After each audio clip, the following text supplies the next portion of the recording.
Hello, everybody. My name is Marilyn Mangian, and I am the Director of Recruitment and Strategic Initiatives for the College of Engineering here in Indianapolis. And I am so excited to be able to welcome all of you to this live webinar, and also to say congratulations on being directly admitted to the Biomedical Engineering program. So what we have going on this evening, we're really happy that we're going to spend 1 hour with you and kind of first giving an overview of different things of the biomedical engineering program and things we think that you'll be interested in. We've have some speakers and faculty and students.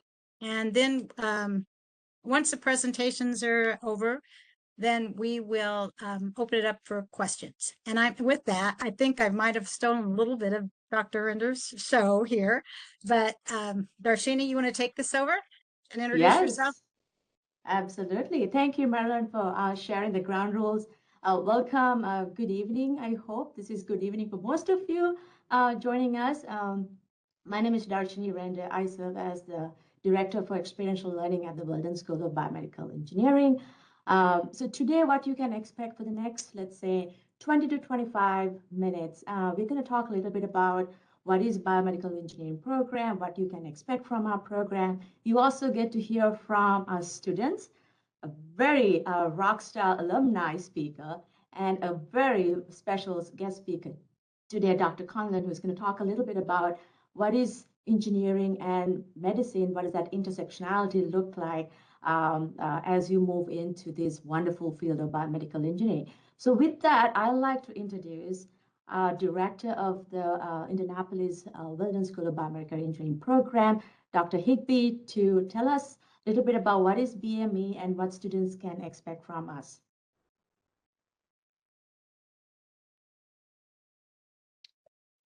Thank you for the introduction, Darshini. So yeah, as Darshini mentioned, this is our general agenda for today and all the great speakers that we're going to have. As she mentioned, I serve as the Director for Biomedical Engineering Programs here in Indianapolis for Purdue. I'm an Associate Professor of Engineering Practice, which basically means I'm really involved in all the things that students get involved in here, as both in their classes and their labs and extracurricular opportunities as well. So, but before I talk more about our program specifically, I want to introduce you all to the field of biomedical engineering. So I was once an undergraduate in biomedical engineering at Purdue University with maybe the same aspirations that many of you have, which is to apply some of these principles of engineering and math and science to human health. So this figure, I know there's a lot going on here, but the main takeaway is that BME students and BME professionals work on technologies that that span organ systems and different parts of the body. They collaborate, as you can see, with other types of engineers, with computer scientists, with physicians, with people across the physical sciences, the life sciences, and medicine to develop really excellent technology for human health. And everything from, you can see some examples here, imaging of the brain, implants in the brain, implants for vision, wearable technologies like the things we all wear on our wrists these days that monitor our biosignals, hip implants and knee implants that help people with their mobility as they age, pacemakers and things that interact with our cardiovascular system and our nervous system in order to keep us healthy and working correctly. So it's a really exciting field and one that I've been a part of for a long time, and one that continues to grow and has a major presence both in our state of Indiana and across the country and the world. When I look at our program at Purdue, we have a lot of values that really come across for our student life. So first of all, our program is very hands-on. We have labs and integrated projects throughout our curriculum. So students aren't just learning in the classroom, but they're learning in a hands-on way with their peers, with their faculty, with their lab instructors. And that all culminates in senior design, which is something that I'll talk about in a little bit. There's also a lot of exposure to our BME faculty. You'll have BME instructors from your first day on campus, and there's also endless research opportunities to to integrate into the research mission of Purdue University within biomedical engineering in some of the areas that I spoke about. We have great emphasis on teamwork in our program. Success as a BME student really requires collaboration with your peers and your instructors rather than competition with your peers. And our BME program really is a family. Our students brag about knowing each other. We have small class sizes here in Indianapolis, and students get to know all of us as faculty and staff as well. Purdue's BME program specializes in 4 different areas of biomedical engineering. Bioelectricity and instrumentation is about interacting with those electrical signals in the body, whether it be in the nervous system or in the cardiac system or other places as well. Biomechanics and biomaterials, so things like hip implants, how are we replacing the mechanical function of the human body by implanting biomaterials? Bioimaging, so how do we work on tools like MRI and CT and PET scan and the molecular technologies that go into all of those things, and how as engineers can we contribute to that field of medicine. And finally, computational biomedicine. We all know that we live in an increasingly computational world with the rise of AI. This is something that's intentionally integrated into our program as students learn how to apply computational AI and other computer-based solutions to healthcare problems. One thing that I'm really passionate about and is a huge opportunity for BME students here in Indianapolis is the availability of clinical immersion opportunities.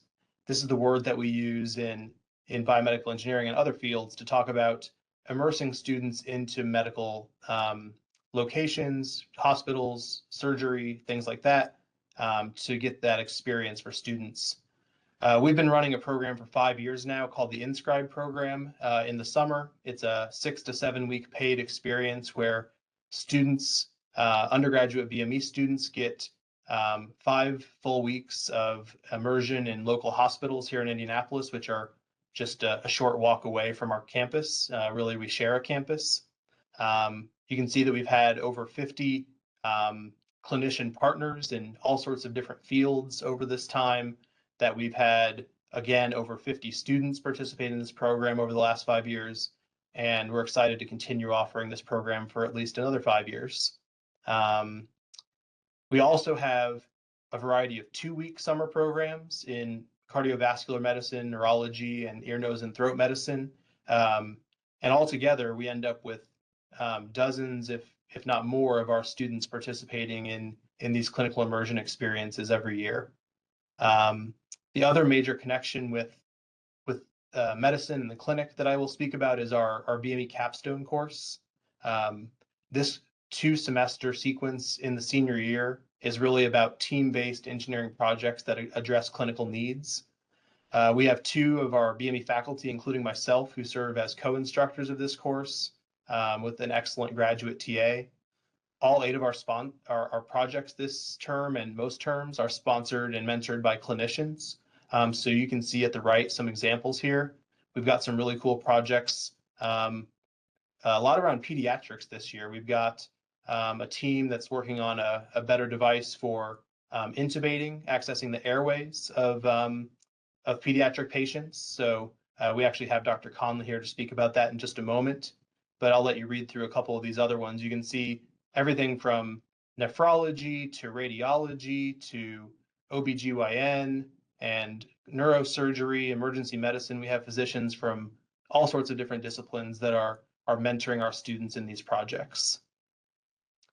And with that, I would like to now hand it over to Dr. Conlon. He is an assistant professor of clinical pediatrics at the IU School of Medicine, and he works as a neonatologist at Riley Children's Health, which is just down the street here.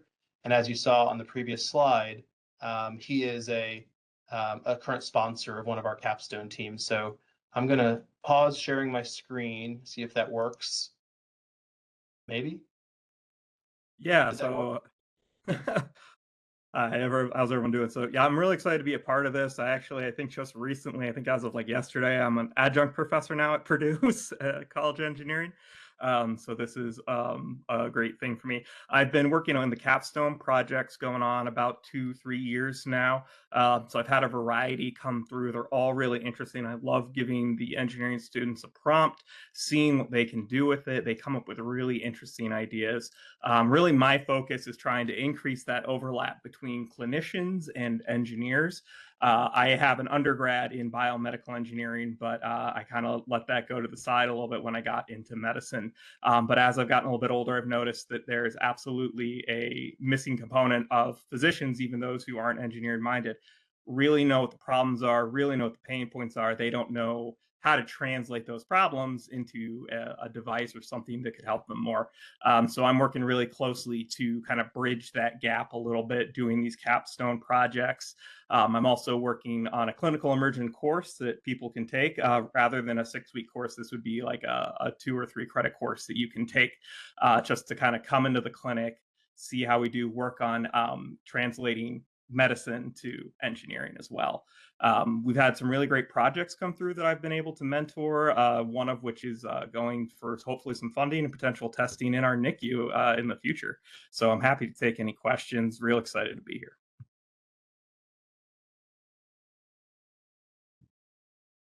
Excellent. Thank you, Dr. Conlon. I hope you all are excited. I am super excited to have all these fantastic individuals speak about our program. I want to spend a little bit of time talking about other opportunities that you have besides our curriculum, our fantastic curriculum. Students can actually take co-ops and internships. So if I say co-ops means it's a structured rotational programs, whether it can be 3 semesters or 5 semesters. So you as a newly admitted student, from the first semester itself, if you plan ahead of time, you can actually get 5 sessions by the time you graduate with your bachelor's degree. So it's a fantastic opportunity. I'm going to have some of our students speak about their internship opportunities that they have had in the past summers. We also have short-term and long-term. When I say long-term, semester away, I call it exchange programs, where students can actually go abroad and exchange, have that experience. Short-term programs are typically during the spring semester, and then we also have spring break, and then Maymester. So Maymester is typically right after you finish your spring semester. We have about 2 weeks of time before you start an internship or do something else. We take students on a Maymester program. So we have taken students to Japan, France, Scandinavia. I have led 2 programs so far to Japan. And again, I'm going to have some of our students speak about those experiences they have had in the past. Project-based learning, I think Dr. Higbee talked about this, about how students are learning through project-based learning, and it's all team environments. Clinical immersion, again, we have some great examples of how students have experiences these opportunities. One last thing I would say, this is something that we added recently. We are now taking our sophomore and junior cohorts to industry visits. So I think some of our students are going with us on next Monday to Abbott Structural Heart. So they get to tour the manufacturing site and learn some mitra clip and how it's being manufactured. So with that, I would like to introduce Ishita to talk a little bit about her experience on clinical immersion. I think she was in the cardiovascular program, and also her involvement with the PyMed Club. Ishita, would you like to take it away from here? For sure. Thank you, Darshini, and thank you, everyone. I'm Ishita Mukadam. I am currently a sophomore in BME. I was one of the first students to join the Purdue and Indianapolis campus. And when I joined as a pre-med student. So I kind of had a direction in mind that I was interested in being in the hospital, as well as applying my technology, as well as the BME that I'm learning in classes in like hospital settings. So as soon as I got to know about the CV program, which is the IU Medical School cardiovascular program Dr. Higbee talked about earlier. I immediately signed myself up. There was an interview process. I actually got to interview with Darshini, and I was able to stay in Indy for 2 weeks over the summer and watch live surgeries. So I had a 12-year-old boy in the OR. I got to see that. I was fully scrubbed up, gloves, hat, everything. I also got to be in the heart trauma, like transplant discussions. So all the discussions that go behind what it means for a patient to get a heart, all the like morality and things like that, ethics discussions. I was part of that. I also got to see talks from Medtronic as well as some other companies and industry like prosthetics and everything that came to campus, and just got to tour the hospital, go on rounds with doctors and surgeons, and just a whole bunch of everything that I'd been wanting to do. It was awesome. There was, after class, we went to Top Golf, which is a pretty big place in Indianapolis. It's like layers of golf, essentially, indoors. Really fun time. Got to make a lot of memories. Love my people. I am still in touch with them to this day. And it was awesome to do it right after my freshman year. I didn't have to wait. I was already admitted into BME, so I was able to get right into it right away. As for PyMed, when I came to campus, there were a lot of talks about how to integrate IU School of Medicine as well as having a club on campus. So I decided to create the Purdue and Indianapolis Medical Association with a few of my friends. We started off with a club of around 7 people and now are a strong, nearly 70 group member on the Indy campus. We've hosted events like the IU Cadaver Lab in collaboration with some other clubs on campus, like the BMES, as well as the IU Anatomy Lab. And we are able to bring students from both Indianapolis as well as West Lafayette to these Cadaver Lab tours, where students were able to hold a human heart, human brain, really see the muscles and lungs and how it works. And if that's not your cup of tea, we've also hosted events like the blood drive, for example, where students are able to donate blood for cause, as well as host monthly pie parties, which is a place for students like-minded come together, kind of eat pizza, pie together, and study with each other and play medical games, for instance. We have a lot of new members interested in that. So that's something what PyMed does, just a quick glimpse. We also host medical professional panels. So we've collaborated with the CEO and co-founder of Compact Medical, who is a Purdue alumni. He came and gave a talk to our students, discussed his pathway in BME and beyond. We've also had people from medical schools come down as well. So just a whole bunch of interesting things going on campus as a student, and having the opportunity to create things as well as join things as well. So thank you. Excellent. Thank you, Ishita. Next, I'm going to have Elliot speak a little bit about his study abroad. I think you went to Japan. Elliot, would you like to share some of your experiences? Yes, Study abroad thank and you. internship? Thank you for the introduction. So I'm Elliot Korntager. I'm a sophomore, obviously here in Indianapolis, and I'm actually from Kansas City, Kansas. So first with the study abroad, I went to Japan over the summer for study abroad, and it was one of my favorite experiences I think I've ever had. So we initially started out, flew into Tokyo, and from there we went around all sorts of different cities. So we went from Tokyo, Kyoto, and Sendai. And while we were there, we weren't just walking around kind of aimlessly, just like having lectures or anything. We were actually inside some of the top universities, getting to see their labs, getting to interact with students and make friends and share contacts and learn about, not just, oh, this is a cool university that does these programs, but also how Purdue works with them and, how I could take it further because I did a Maymester abroad, which is those shorter study abroads, and how you can expand that to be a full year or a singular semester. So we also got to see the Fuji supercomputer, which was really cool. I'm actually a big computer guy on top of being a big biomed guy, but probably my favorite experience was actually in Nippon, who, if you don't know, they specialize in dialysis units where they'll take blood and essentially clean it, for lack of a better term. And it was really cool to see how these things, started initially as like a whole room system that you could not move, you couldn't take anywhere. And they showed us the inner workings of it and then brought us through how it's developed and how it's changed, and, actually let us leave with a little mini dialyzer that I still keep on my keychain to this day. And finally, in one of our last days, we actually got to sit down and talk with Purdue alumni, either those who had been international students and then came back, or those who traveled to Japan after graduating, and getting to talk about them about why they chose Purdue, what they've been doing since then, what their degree really did for them. And, ever since then, it's something that's really stuck with me. And I actually plan to hopefully do another study abroad going forward. So moving into the internships, over the last couple summers, I interned at a cellular engineering lab called Roanoke Labs. So I worked on a variety of different projects. Um, and what was really cool was I would take a class in freshman year, and then I would go over the summer and I would actually apply some of the things I was learning from class, which is something I'd never really experienced before. Of the classes I was taking was actually applicable to BME. It was actually applicable to what I was doing. And then there were certain things that I was doing in my internship that I then came back to in the classroom, and I learned why I was actually doing it. And it really helped me guide my future studies of what I wanted to do in BME as a whole. And it's something that, I absolutely could not trade, and I plan to do many more throughout the rest of my college experience. Thank you. Excellent. Next, we have Jen, who can talk about senior design. I think Dr.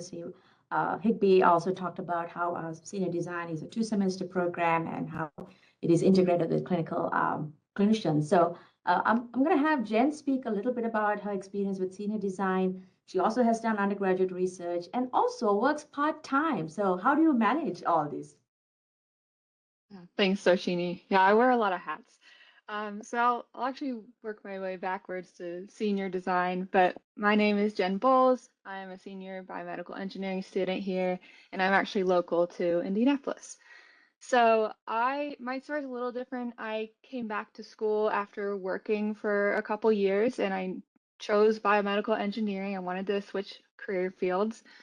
And like some of you may be interested in, I was curious about research, but had very little experience in it.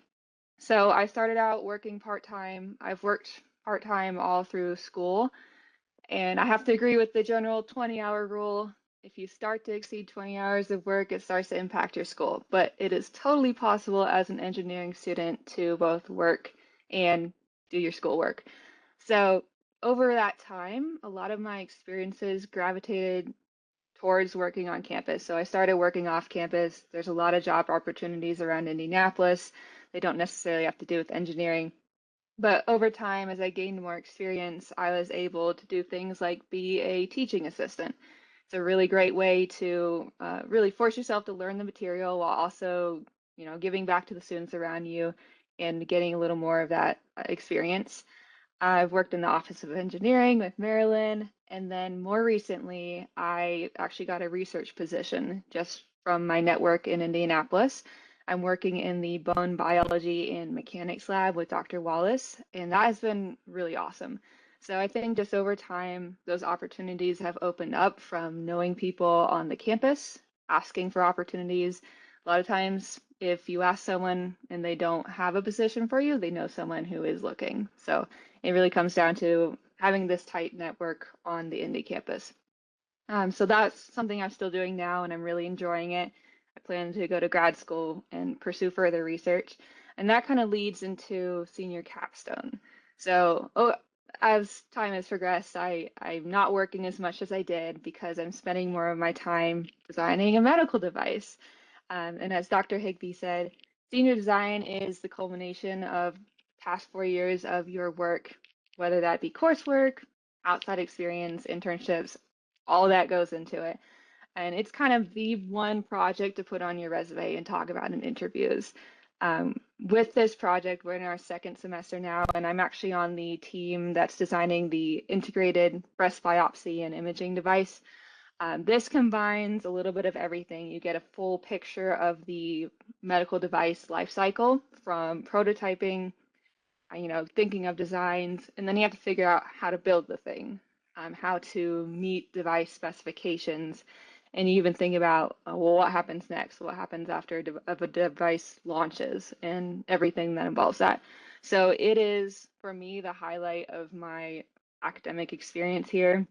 You get to learn so much about industry, and you really get a better sense of what you think would be a good fit for you career-wise after school. So that's been the whole culmination, everything leading up to it, the jobs and the research. It's been a really rewarding time. Excellent. Thank you, Jen. So you might be wondering, all right, these are great experiences while you're in school. You might also ask me, what do alumni do, right? So we have a fantastic alumni speaker, Carl Russell, a grad who finished his undergrad in 2023 and now pursuing a MD PhD program. Now, this is one of the pathways students might continue.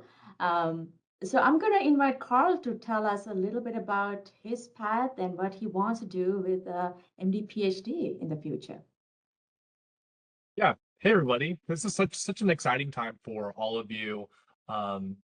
Newly admitted, you're thinking about where to go next. So it's all going to be a bunch of kinetic energy that you get to push towards your career and developing yourself. So what an exciting time. But yeah, my name's Carl. I'm from California. So I'm out-of-state student that went to Purdue for undergrad, class 2023. Yeah, and Purdue has afforded me so many different things. So I'll start off with what I did at Purdue and what I'm doing right now. So while I was at Purdue, I was able to engage with a lot of things. So a lot of things that people were talking about professionally. I did a co-op, so I did quality engineering at Zimmer Biomed, and that's up in Warsaw, Indiana, really close by. I went from undergrad at West Lafayette and drove up a couple hours, and I was touching hips and knees on the manufacturing floor. So very rewarding experience. I did a co-op rotation there, and then I switched over and did a co-op rotation in research and development at Cook Medical. So a lot of vascular devices, some stent grafts, stent graft deployment devices. So it was a wonderful difference. You get to touch stuff that interacts with bone, and then you get to touch stuff that interacts with the blood. So a lot of different medical devices that I got to play around with and work towards, and it's really fulfilling because that's going to go into a patient someday. Beyond the professional and the job market, I was interested in a little bit of industry, but I really found my home in research and medicine. With research, I started off doing traumatic brain injury research, but then I transitioned, really not for me, and then I did more implantable and anti-fouling biosensors with Dr. Hee-Wan Lee. So, that transition, super smooth. There's a ton of different professors here in West Lafayette, in Indianapolis, at the School of Medicine, wherever you find your research niche. If you're interested in research, you'll definitely be able to find it here. So while I did that at Purdue, I couldn't help myself. I just wanted to do something more. And when I reached out for more extracurricular activities, I got involved with the student activities and organizations. So very strong resource here in Indianapolis, up in West Lafayette, but also here in Indianapolis. But up in West Lafayette, was able to lead, be a president of so many different clubs, and supports all my academic interests, and academic extracurricular interests at Purdue, including being a pre-med student. Along with being a pre-med student, I really wanted to be hands-on the whole time I was at Purdue. And it's something that's going to be required for all first-year engineering students, is to be involved with EPICS. I was with EPICS for all 4 years of my undergrad. So I did EPICS all 4 years. With EPICS, you're in a team and you're working with a project partner. So this is somebody local, in need, some type of nonprofit, could be an individual, could be a larger organization. Who knows? A variety of different people come to Purdue University to get that to work with Purdue engineering students. And I got to work on so many different projects, like prosthetics, a low-cost automated CPR machine. We patented a vitals machine cable organizer, and even I got to work. My senior design was through EPICS, and that was a custom shoe for a patient with lymphedema. So all these different opportunities, and you're just at the start of it. So when you come to Purdue, there's so many different things to do, and I'm really grateful for my time here.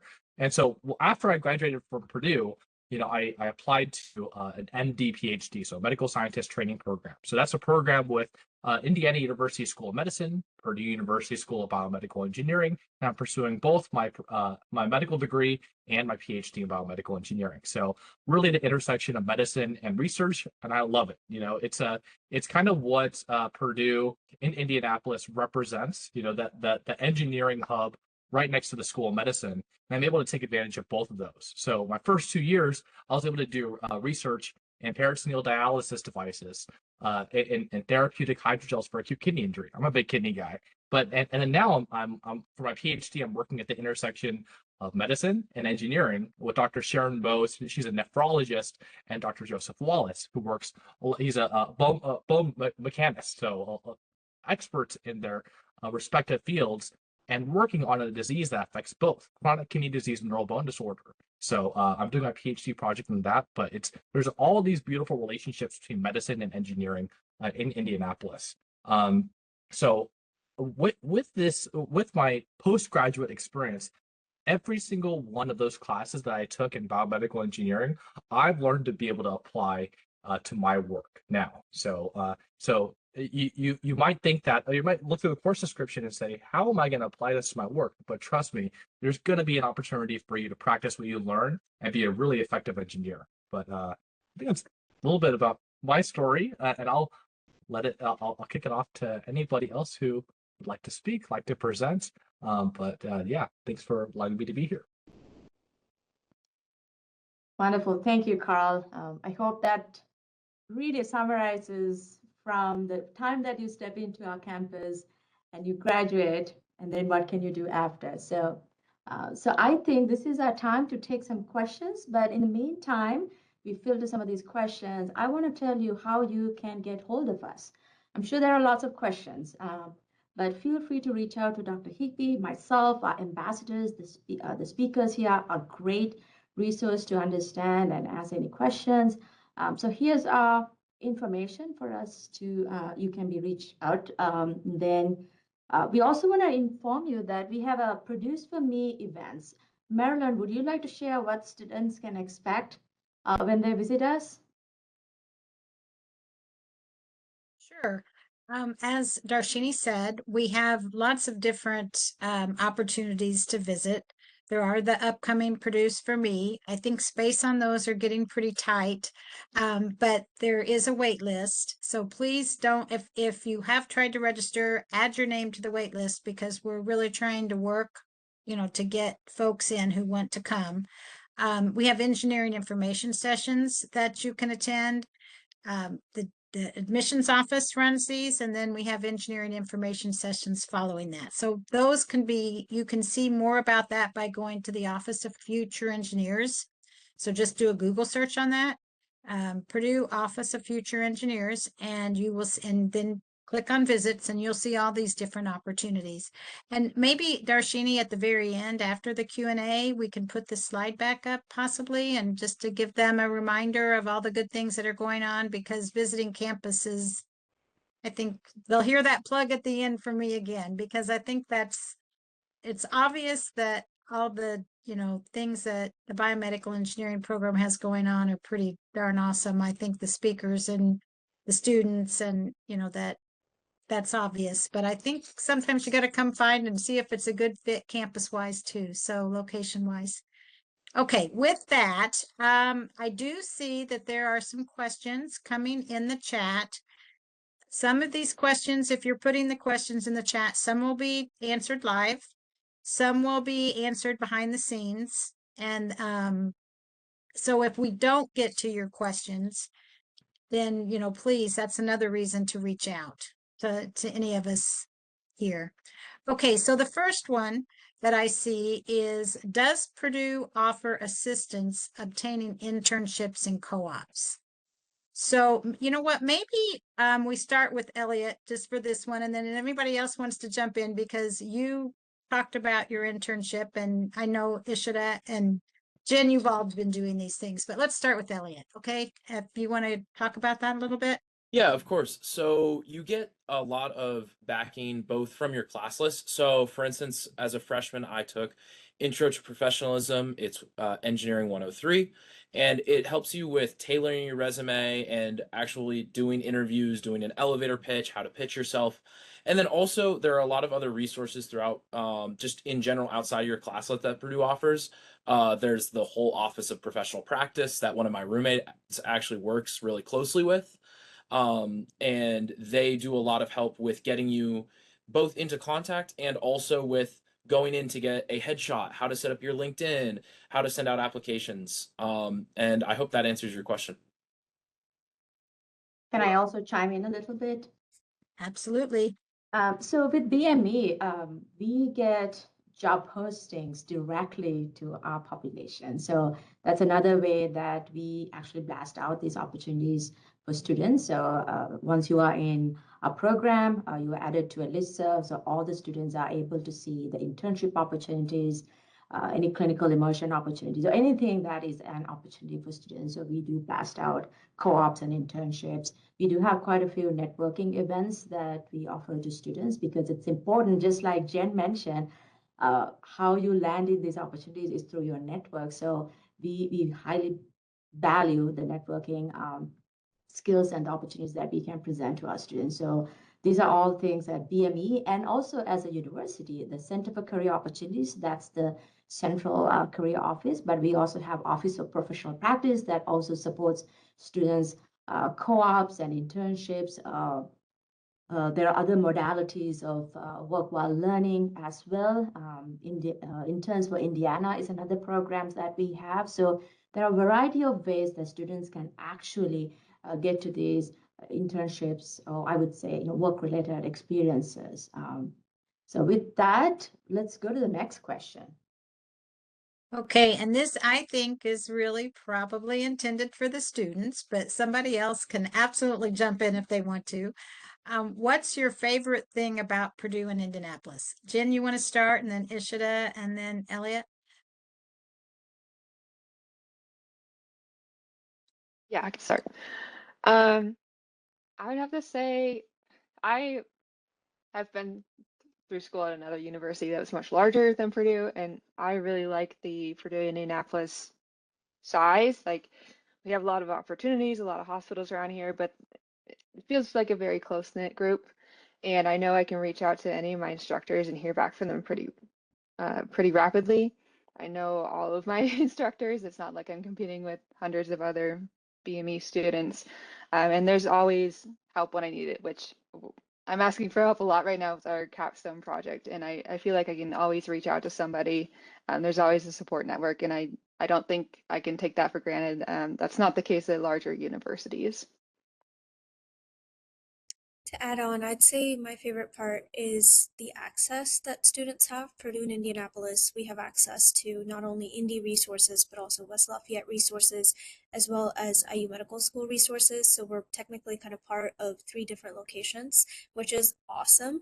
And if you're applying to programs, you get pretty quick access because not as many people are applying to these programs. As an Indianapolis student, you have a lot more access and you're very close with your professors and they can advocate for you. For example, I'm working in a research lab right now, and I got to hear about a Duke research conference that was happening this weekend, and I was able to fly out, get quick approval from my PI, and I was able to present my research on chronic kidney disease and bone health at Duke University amongst Harvard students, Stanford students, Johns Hopkins students, and it's just a wonderful opportunity, and the access is wonderful.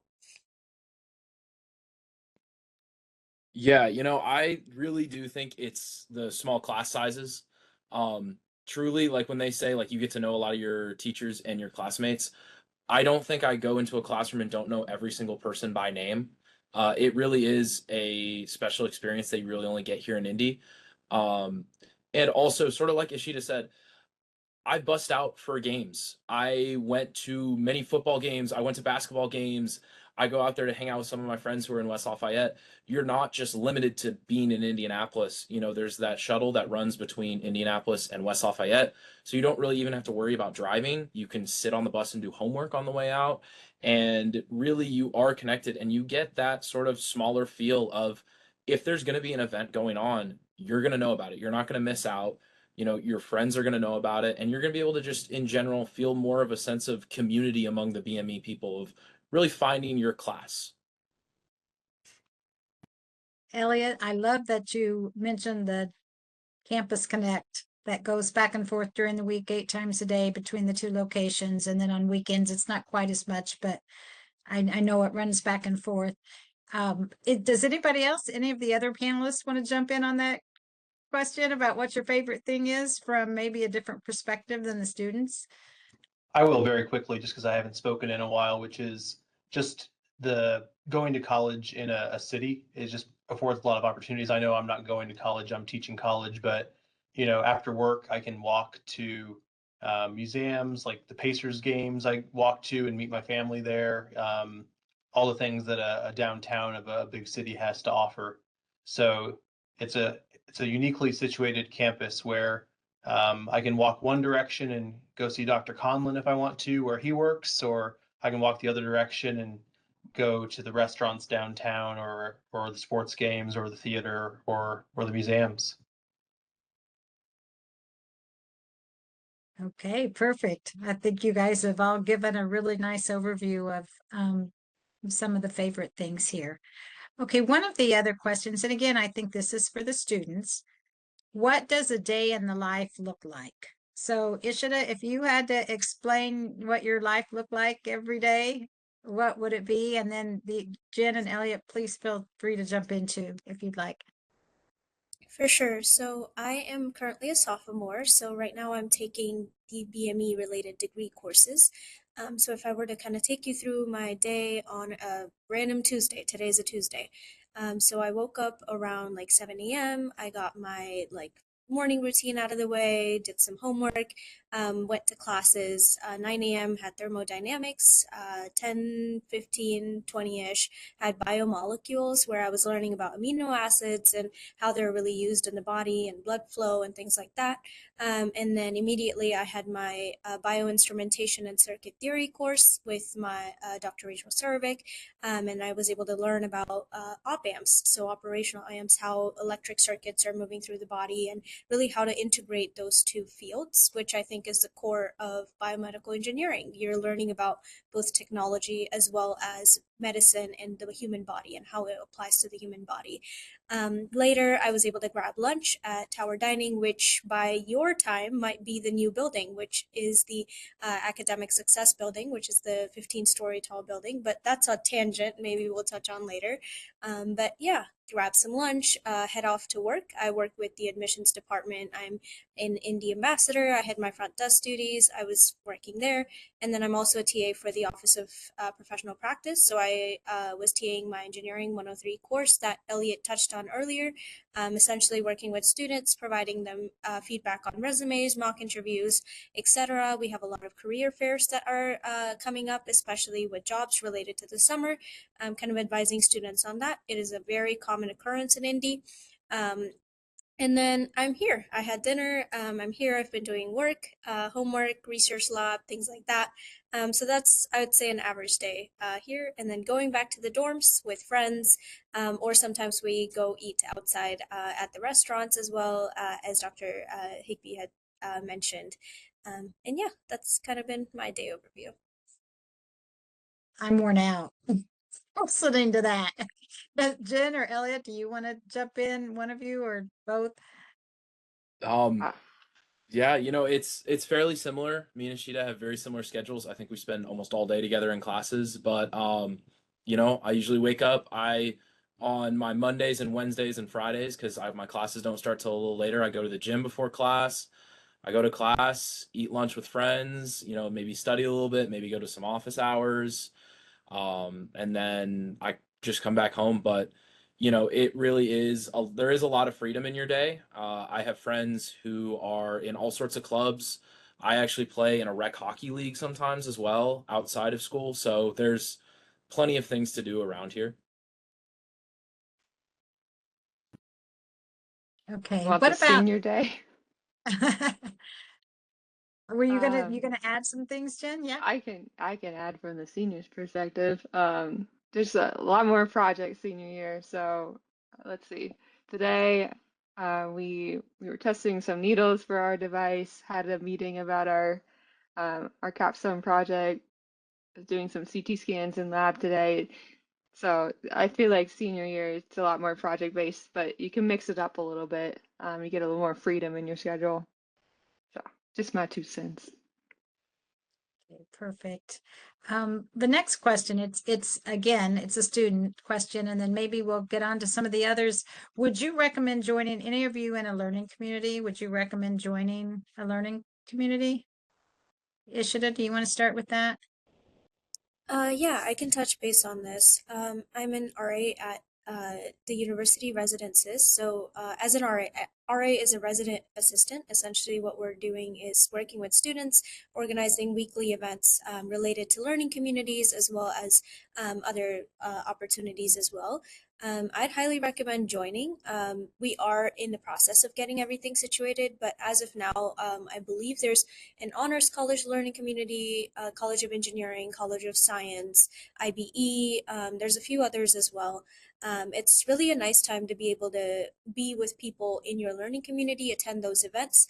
Like for example, I'm not part of the Honors College, but I am hosting a event through the Honors College this Wednesday actually. So tomorrow it's a yoga and boba event where all the people from the Honors College learning community as well as College of Engineering learning community will come together, kind of get a mental relaxation, grab some yoga, like do some yoga with friends, and grab boba drinks at the end too. So it's a really nice time to be working, like form those friendships and relationships, starting your first year itself. And I mean, I talk to a lot of my friends already at like North Hall, Lux, things like that.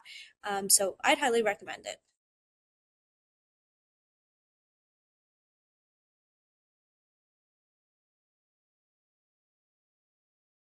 Okay. Let's go on to the next question. Do biomedical engineering students collaborate with companies around Indy? Who would like to jump in and take this question? First. I'm going to have Dr. Higbee talk a little bit about how senior design and companies might work together, but we have had a lot of companies actually come into our professional development seminars and share their perspectives about, job search, career pathways, and what does it mean to be a manufacturing engineer versus a quality engineer. So there's a lot of feedback from our industry partners in our professional development courses. But I know for sure Dr. Higbee can talk a little bit about how industries and senior design can intersect. Dr. Higbee? Yeah, I'll talk about three things just really quickly. So yes, we do sometimes have industry-sponsored capstone projects. So that's one way where industry can present their projects to our students to work on. Secondly, another major way that this happens is through the VIP program at Purdue, so vertically integrated projects. These are some of those hands-on projects that you can begin from day one on campus, similar to the EPICS program, as opposed to EPICS, which are nonprofit community partners. VIP projects are sponsored either by faculty research labs or by industry partners. So there's ways to get involved there as well. And then finally, this is not every student, but we do find students occasionally finding local industry partners to work part-time for when they're doing their studies in a sort of working while learning arrangement. So over the years, I've been aware of many students who do this. Sometimes a student will have a great internship with a company over a summer and they want to stay connected and they manage to continue working for that company part-time throughout the year. So the last thing I'll say is just that connections to industry is always a major point at Purdue and seems to be even further emphasized for Purdue here in Indianapolis. So stronger than other institutions that I've been at. Okay, perfect. The next question, how are healthcare facilities integrated for research opportunities? I know this was talked about, but I think it's worth bringing back, circling back around and talking a little bit more about this. So who would like to jump in on this one? I know we've got lots of qualified people, so I'm going to let Dr. Conlon, could you maybe speak about just maybe the clinical immersion course that you have coming up, or capstone, whatever you want, just to reiterate some of the points that you hit to talk about how we integrate students in your work. Oh, absolutely. Yeah. So, you know, you could get, so I think the question was about research. So we're trying to build more of a partnership and we're really succeeding. We're getting a lot more, as you can see, I'm part of Riley. My goal here is to get more pediatric projects going, get more people interested in pediatrics and working on pediatric devices. And as you can see by the amount of pediatric capstone projects, I think we're succeeding. But we are improving that relationship and it's really going pretty well. So we just got approval to start our course of clinical immersion where we're going to do 16 weeks. It's a combination of didactics plus actual time in the clinic where they're going to work with nurses, doctors, physicians to kind of figure out what their what the problems are, how to translate that into a clinical need. So I'm working with Dr. Wanninger on that. But this relationship has actually gotten to a couple of projects that have continued. So one of the projects I worked on, I think I mentioned one of the projects was to reduce the noise in the incubators for our neonates, since it's thought that noise could be noxious to a developing brain. So they're working on getting some funding right now so we can do that research so we can see if that product reduces our need for medications, reduces our heart rate variability. You know, I've also have a project that worked on improving the delivery of fat to a neonate through a feeding tube. And so that's something that we're working on getting studies as well to see if the device that they built actually improves the fat delivery. So it's a lot more of the kind of, there's going to be more and more exposure now to the clinical side of biomedical engineering. And so hopefully you'll find yourself a mentor. I would say there's a lot of opportunities there at Riley, at least, for people to work on projects with a more clinical bent, even if you're not working on someone. And that's one of the goals of this is, so if there's a student who's interested in cardiac disease and congenital hearts, if they reach out to someone like me, I know people who work on that, I can put you together, and I'm sure there's a project they'd be happy to have an engineer work on. That's a great answer. Thank you. I'll add just very briefly that in addition to all of our great clinical partners like Dr. Conlon, our healthcare partners also involve lots of excellent laboratory researchers. So we have a lot of our students that are finding laboratory research in addition to clinical experiences with our medical partners. Okay, great. I'm looking at the clock and we've got about 7 minutes left if we stick to our hour timeline.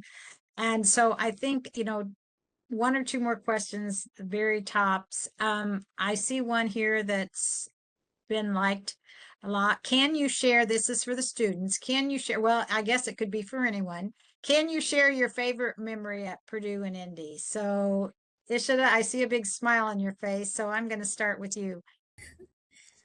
Alrighty. So a little bit about me. I'm from Iowa. I think I missed saying that earlier, but I'm from Iowa and I grew up listening to Caitlin Clark playing. She's a basketball player, and I was not a basketball player. I grew up playing tennis for 10 years before I came to Purdue. I played in state. I was fully tennis girl. But I'd been hearing about Caitlin Clark. Oh, she goes to University of Iowa, things like that. And then I came to Purdue. She came to Indiana Fevers at Indiana. And I didn't think our paths would cross anything beyond that. But I got a free ticket to attend a Fever game my first semester at Purdue. I walked from campus to, I think it's Gainbridge. It's like a 20-minute walk. I didn't even need a car. I didn't need a bike. I went with friends. And I ended up watching her play in front of me. And surprisingly, Simone Biles was there too that day. And the #1 track from Olympics from a US player, I forget her name, she was there too. So it was such a natural yet surprising coincidence. And I'd say that was one of my favorite, not unexpected memories where I got to watch Caitlin Clark, kind of my idol from the same state, play in a different state now that we're both there. But yeah, personal favorite memory. I love that. Elliot, do you want to share a personal favorite memory? Yeah, actually one of my favorite memories here was freshman year. I was with my roommates And ironically, it was on one of the days where it was just pouring rain here in Indianapolis. And so one of my roommates was from North Carolina, and the other one was from here locally in Indy. And the one who was from North Carolina was a little bit more hesitant about the rain than me and my other roommate who grew up here in Indianapolis. I remember the two of us convincing him finally to go outside in the rain, and we ended up running around in a one of the parking garages for our apartment, and we ended up running around there, and we had some other buddies come up, and it was just one of those full circle moments of, you know, sort of that freedom that you get of, I can go run out in the rain with my friends. And, you know, it was just a very, you know, just truly, I don't know why it's my favorite memory, but it's definitely the one that always comes to my mind. Okay, I know, I love it. The simple things sometimes are the best, right? You know, Jen, you want to go next? Are you okay to share? Sure. Yeah. Um, this kind of relates to capstone. So, for your first semester, you have what's called a quick fire presentation, which is not my favorite memory. To be clear, it's a 5-minute presentation, and I went with another girl from my group, and we were very stressed. But our sponsor actually came down from South Bend to see the presentation, and my favorite memory was actually the evening, like after the quick fire, our sponsor took us all out to dinner at one of his favorite places in Indy. And we were just able to relax. We had a grand old time. He was a delight to have in person. But it was just like a great bonding moment for my team and our sponsor. And hopefully we can do it again in the spring. Gosh, I love, and it's a nice variety of different types of memories. I think since we are at time, we're going to take just a couple more minutes with questions. What kind of advice, and anyone who wants to jump in, whether, you know, what kind of advice would you give an incoming student who's going, you know, enroll in Indianapolis for the biomedical engineering program? What kind of advice do you think that could be useful for them? Dr. Higbee, you want to start? I'm going to start with the others on the first. Yeah, thank you. I was so impressed. I hadn't heard our new ambassadors here speak about their experiences very much until this session, and they all impressed me so much. I would advise you as new college students to follow in their footsteps. You can tell how much they've all gotten involved and how much they're enjoying their peers and their instructors and their classes, and how they're connecting the dots between these experiences. And yeah, you know, the college experience, wherever you go and whatever you study, is going to be what you make of it. And these students are excellent at making the most out of it. So I encourage you to come and to enjoy studying our wonderful field, and to get involved in all these excellent student organizations and opportunities that we have to offer. Who else would like to jump in? I'm looking for everyone's voice here. Carl, what would you give an incoming freshman? What advice would you provide? Make lots of friends. Purdue BME gives you a lot of great inbuilt friends. It's such a small program that I see in the students here. They're always chatting with each other. I wasn't in Indianapolis, sorry, but yeah, make lots of friends. Engineering is a hard discipline. It is not easy at times. So that first year, you're gonna have your freshman orientation. Make the most of it. Go out, explore Indianapolis, meet all these new people, and really just have a lot of fun the first couple weeks, first couple months. Be a college student. The academics and the learning will come, but just try to meet as many people as you can, and have a really good base. These are you're going to be in university now. These are going to be the people that are going to be around you forever. You're going to go to their weddings and celebrate all these wonderful occasions. So really go out there and meet some people. Dr. Conlon, how about you? What kind of advice would you give? I would say don't limit yourself to, explore, take advantage of these opportunities. I can tell you that when I came into my biomedical engineering undergrad, I said I was going to make the next mechanical heart. I was going to be an adult cardiologist. And thank God I got to explore all of the different facets of engineering and medicine, because I would not do anything other than neonatology. And that's my goal, is to show you guys how interesting it is and how many unique problems we have and how it can change the world. And the intersection of engineering and neonatology should overlap more. So I would say keep exploring. There's so much out there that you don't know yet. Okay, and Darshini, you are not off the hook. You are the last to give advice, and then we're Oh gonna man, wrap I it up. thought you were not going to come to me. Heavens, no, I would we want to hear from you. I would echo the same sentiment, but one thing I would tell students is that don't be afraid to ask for help. Don't be afraid to ask for help. We're here because we chose this field and we want to support you. We love seeing you succeed. So know that we are here for you. So don't be afraid to ask for help. And I think that's something that's not always so easy, is it? Okay, I love it. The last slide. We again want to remind you to, if you haven't made a campus visit, I think it's a really good idea if it's possible. If not, reach out to any of us on the call.